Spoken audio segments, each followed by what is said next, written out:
In this video, we're going to look at the action Schedule API Workflow on a List. This is very similar to the action we looked at in the previous video, Schedule API Workflow, the difference being that we're going to run that backend workflow on a dynamic list of items. So in our previous example, we clicked on the Send Email button to schedule our backend workflow to run once so that it can send one email to one recipient with one subject line, one body, right? Everything is just kind of a one-off, one-time thing. Now with the on a list capability here, we can set up that workflow to run multiple times, and it doesn't have to be a known number. We also don't need to know the exact values of any dynamic parameters that we're sending over. So the example here would be, let's say the user is in control of selecting recipients from a multi dropdown or from a search box or from a repeating group. They've chosen their list of recipients. We can't anticipate who they are. And when they click on the Send Email button, it's still going to trigger our same backend workflow, but essentially run it once per recipient. And we can personalize the email so that it names each recipient individually. So they kind of get their own version of the same email without you having to set up multiple actions. Okay, so let's set this up here. Let's first give the user the ability to choose multiple recipients from the database versus just typing in a straight email. So I'm going to use the multi-select dropdown instead of this single input. So I'm actually going to move this over here. Okay, this is going to be set up as a list of dynamic choices. We'll have bubble pull from our user database, and we're just going to search through all of our users, and the caption will be their email address. Okay, so I'm really just setting up the inputs to choose from so that we can pass the proper formats of data to the backend workflow. The main thing here to understand is how to set up the workflows, all right? So they can type in the same subject, everybody gets the same subject email, maybe they get the same content, but the recipient list is going to be different, okay? So instead of scheduling a single workflow run, I'm going to disable this one here for now. We're going to schedule on a list. So let me copy this. We have a duplicate. All right, and instead of this action, we're going to run Schedule API Workflow on a list. Now the list that I am running on in this case is my list of users. The specific list in question is going to be the value of my multi dropdown. Maybe I don't want the entire database of users, right? I just want what they selected. So maybe they choose 5 users out of my 100 or so in my database. The workflow is going to be the send email workflow that I've set up in the backend area. And, I can set up my schedule date and time. Let's say we want this to run on, 2 days from now. Okay, they're scheduling an email to go out. Now, we still have the same parameters that we need to send over to the backend workflow. Remember, we have these keys here. Now, every individual person is going to have their own recipient email address. And so the way that we pass that value in is we insert this user's email. In this case, right? Because we know that this parameter is supposed to be the email address. But because I'm running on a list of users, I have access to each individual user per run. So per run of this workflow, it's going to be a different value because everybody's got a different email. However, for every run of this, we're going to pass the same subject. That's not going to be different. And also the same body, okay? So only the recipient is going to be different, but everything else is the same.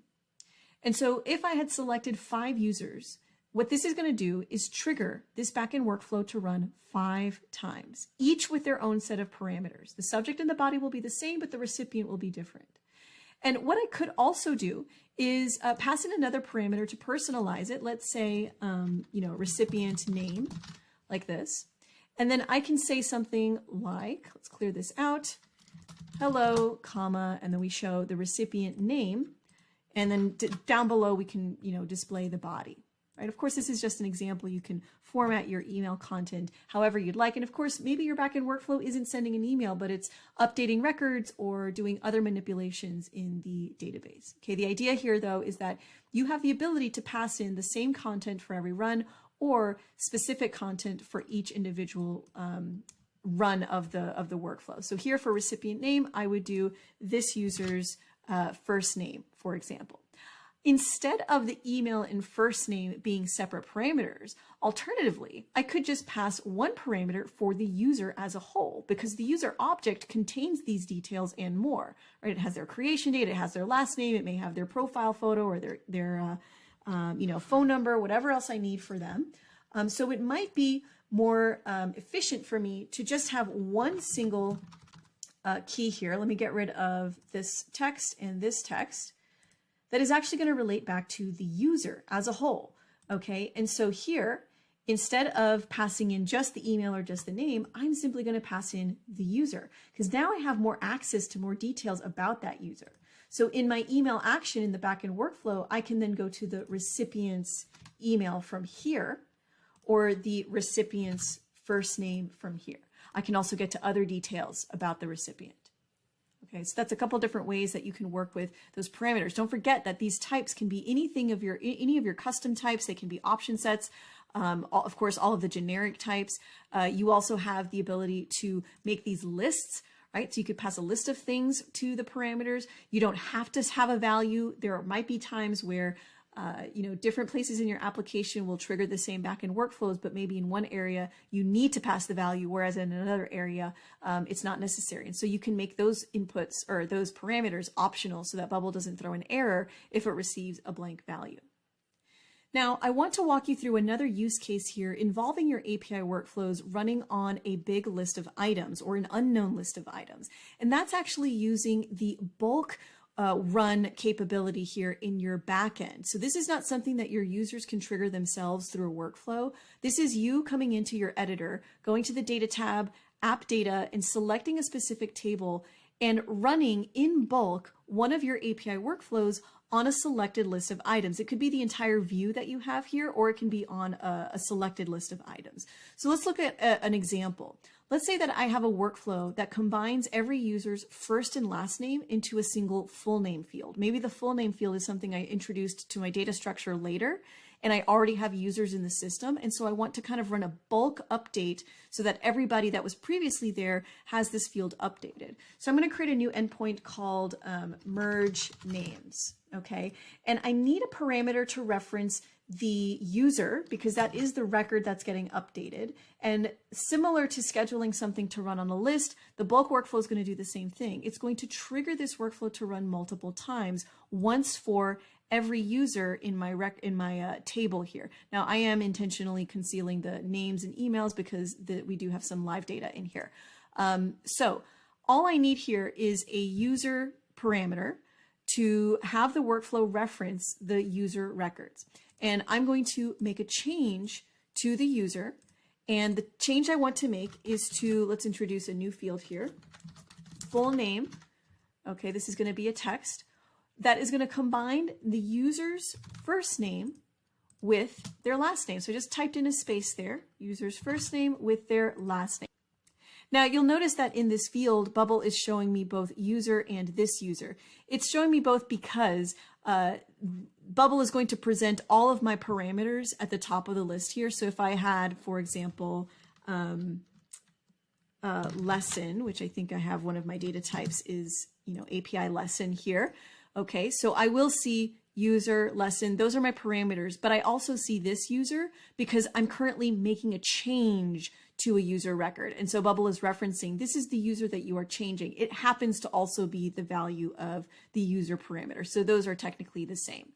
I'm going to remove that because I don't need it. All right, so again, we're making a change to the user and combining their first and last name into a single full name field. So I could trigger this workflow from a page, just like I did with the email, but that would mean I'd have to pass the user to the endpoint, or I'd have to select all these users.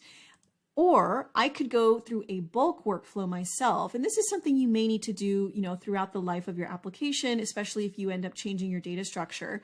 Go to the table. I can choose the whole view, or I can select a certain number of users. Click on bulk. And here we can define, right, whole view versus the selection. And then I can look for my API workflow. So there are a ton that I actually have in this application. The ones that are not faded out actually have a user parameter involved. All these other ones don't have a user parameter, so it would not be able to run on these records because there's no reference to a user. So I'm going to select this one, which will merge the names, and I don't really need to run it right now, but what this will do is run that workflow, and it will combine the first and last name for each one of those records into that new field that I've introduced into a full name. And it's going to do it in a bulk way, right? And so this way you can create workflows for yourself that don't need to be triggered by external sources or by your users.